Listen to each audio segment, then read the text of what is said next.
Hello, ഇന്ന് ഞങ്ങൾ കർണാടകയിലെ മൈസൂരിനടുത്തുള്ള ഡോർനൽ എന്ന സ്ഥലത്തേക്കാണ് പോകുന്നത്.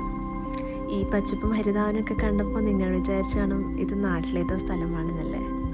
ഇവിടെ നൂറ്റാണ്ടുകൾക്ക് മുമ്പ് ഒരു കർഷകന് തൻ്റെ പാടത്തു നിന്ന് കിട്ടിയൊരു മരത്തിൻ്റെ പാവ.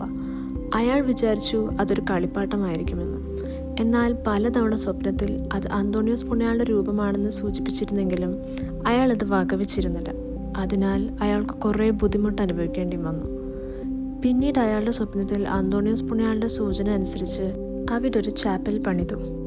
അന്ന് തൊട്ട് അന്തോണിയോസ് പുണ്യാളൻ്റെ അത്ഭുതങ്ങൾക്ക് സാക്ഷ്യം വഹിക്കുകയും ലക്ഷക്കണക്കിന് വിശ്വാസികൾ ലോകത്തിൻ്റെ പലയിടങ്ങളിൽ നിന്നും അവിടേക്ക് വരുവാനും തുടങ്ങി. അങ്ങനെ വർഷങ്ങൾക്ക് ശേഷം അവിടെ മനോഹരമായ പള്ളിയും നിർമ്മിച്ചു. അതാ ആ കാണുന്ന രൂപമാണ് കർഷകന് പാടത്തു നിന്ന് കിട്ടിയ അന്തോണിയോസ് പുണ്യാളൻ്റെ രൂപം.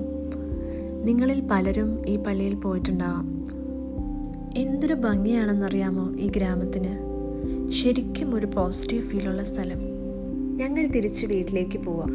ഇനി പുതിയ വിശേഷങ്ങളുമായി അടുത്ത വീഡിയോയിൽ കാണാം. ബൈ.